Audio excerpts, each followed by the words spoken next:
Hola, bienvenidos y bienvenidas a esta nueva edición del Podcast Médico. Hoy vamos a hablar de la sepsis. Esta es una enfermedad no muy conocida, pero que causa muchas hospitalizaciones al año y eventualmente puede tener desenlaces fatales. Hoy contamos con la participación de la doctora Diana Fernández, quien es médico especialista en medicina intensiva. Ella es también profesora de la Facultad de Medicina de la UPCH y trabaja como médico intensivista en el Hospital Cayetano Heredia. Muchas gracias, Diana, por estar hoy con nosotros. Cuéntanos lo primero, ¿qué es la sepsis? Muchas gracias, doctora. Agradecerle por la invitación a usted y a la Universidad Peruana Cayetano Heredia de poder tener esta oportunidad de llegar a su audiencia. Sobre todo, hablar de sepsis, que es una enfermedad tan frecuente pero tan poco conocida. La sepsis, doctora, se produce cuando una infección no controlada puede llegar a dañar otros órganos vitales para la vida como el corazón, los pulmones, los riñones y hasta el cerebro. Cuando esta infección no controlada ha dañado otros órganos vitales para la vida, puede poner en riesgo la vida, y esta entidad se conoce como choque séptico. Cuando el choque séptico se ha producido, es necesario ser atendida en áreas especializadas como lo son las unidades de cuidados intensivos. ¿Qué personas pueden enfermar de sepsis? ¿Toda la población o hay algunos grupos que tienen más riesgo de desarrollar esta condición? Toda la población puede hacer sepsis, desde los más pequeños, pacientes pediátricos adultos y hasta nuestros adultos mayores. Sin embargo, existe población que es más vulnerable.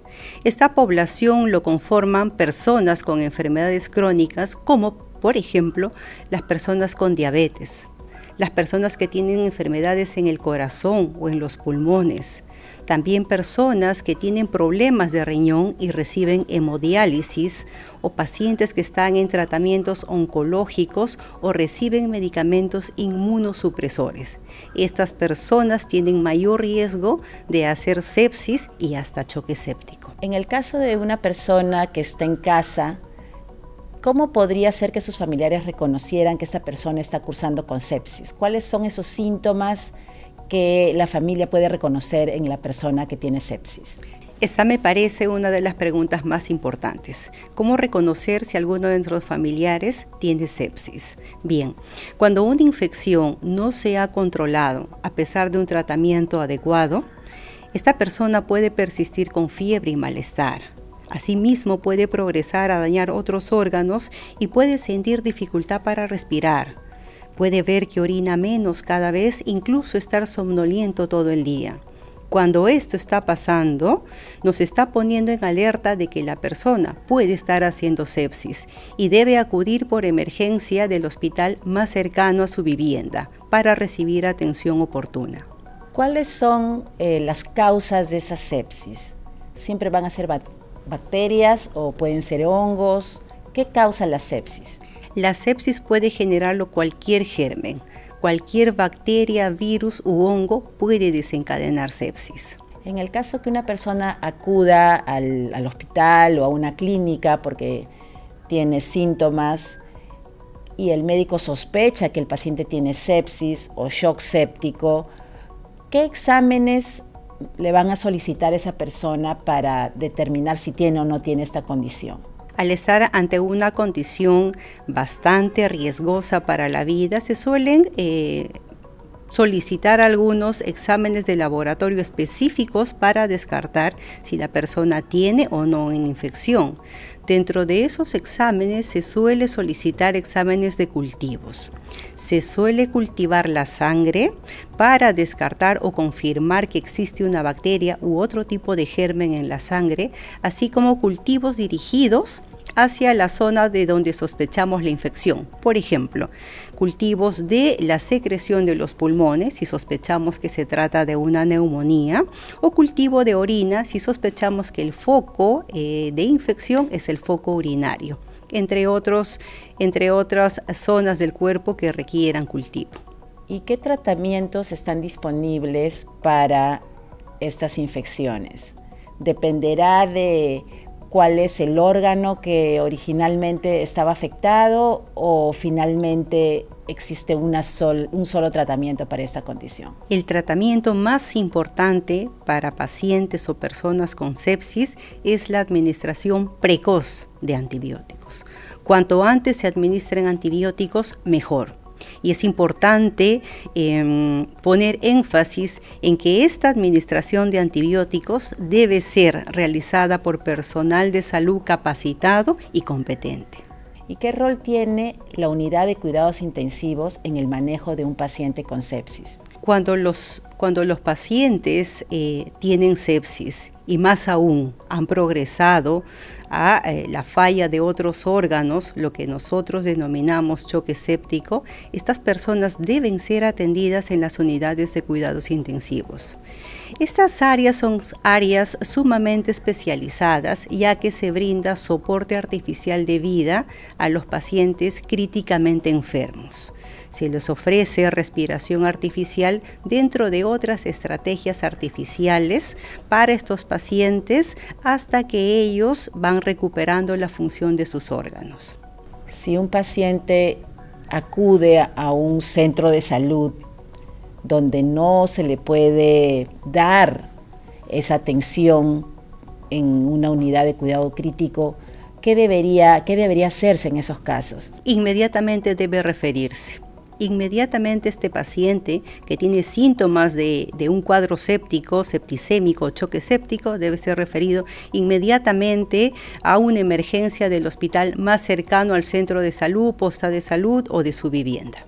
Después de ocurrida la pandemia del COVID, hemos conocido mucho sobre las camas de cuidados intensivos y la necesidad de personal de salud entrenado para el cuidado de pacientes críticos, ya sea enfermeras, técnicos, médicos, especialistas. Cierto. ¿Cuál es la situación para un paciente con sepsis o shock séptico actualmente si acude a un hospital?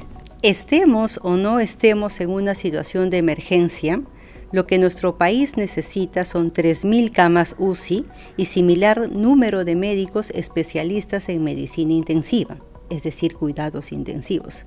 Sin embargo, las estadísticas señalan que actualmente solamente contamos con 850 especialistas en todo el Perú. Y esta brecha aún no se ha resuelto en nuestro país, queda como tarea pendiente. ¿Qué podríamos hacer para prevenir, dado que muchas formas severas van a necesitar cuidados muy especiales, que en muchas situaciones no es posible brindar ese cuidado especial al paciente? ¿Qué podemos hacer para poder prevenir esos casos de sepsis? Lo más importante son las medidas de higiene.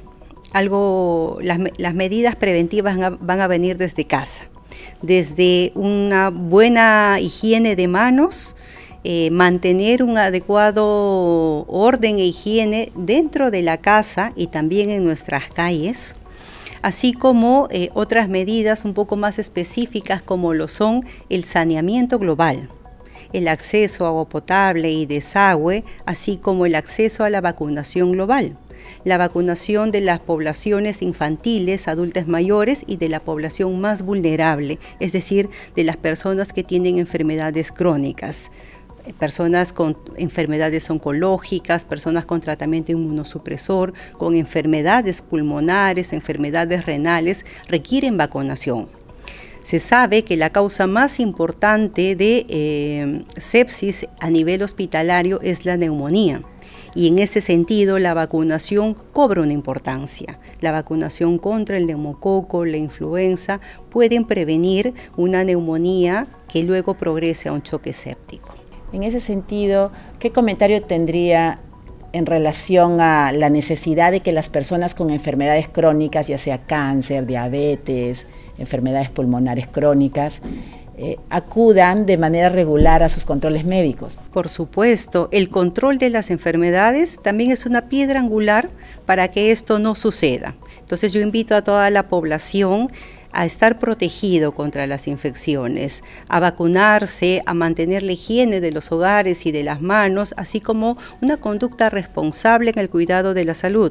Y esto implica controles adecuados y oportunos por consultorio externo si es que tengo una enfermedad crónica. ¿Qué ideas tienes sobre mejorar la educación de las personas en relación al conocimiento que deben tener para poder prevenir esos casos de sepsis? La educación en la población me parece sumamente importante. En este sentido, los medios de comunicación juegan un rol importante. La radio, la televisión, internet, los periódicos son nuestros principales aliados en la educación de la población sobre sepsis. De hecho, cada 13 de septiembre se celebra el Día Mundial contra la Sepsis. Esta fecha ha sido catalogada de esta forma a manera de generar conciencia en la población sobre el reconocimiento temprano de esta entidad. Hace poco, junto con unos investigadores de la Universidad Peruana Cayetano Heredia, realizamos un estudio basado en una encuesta para saber cuánto de sepsis sabía la población. Y los resultados fueron interesantes. Tan solo el 60% de nuestra población había escuchado sobre sepsis. Esa tasa fue muy baja en comparación a otros países. Sin embargo, esta encuesta fue realizada a una parte de la población que tenía nivel académico superior. Aún queda pendiente explorar cuánto de sepsis saben en otros estratos sociales. Es muy probable que esta tasa sea aún menor. Díganos alguna reflexión, algo más que quiera compartir con nosotros para prevenir la sepsis. Me agarro de esta oportunidad que ustedes me dan en tocar el tema sobre la automedicación. La automedicación es una acción que se ve muy frecuentemente en nuestra población. Si yo tengo un malestar en el cuerpo o sospecho que estoy teniendo una infección, es una conducta bastante frecuente ir a la farmacia y automedicarme.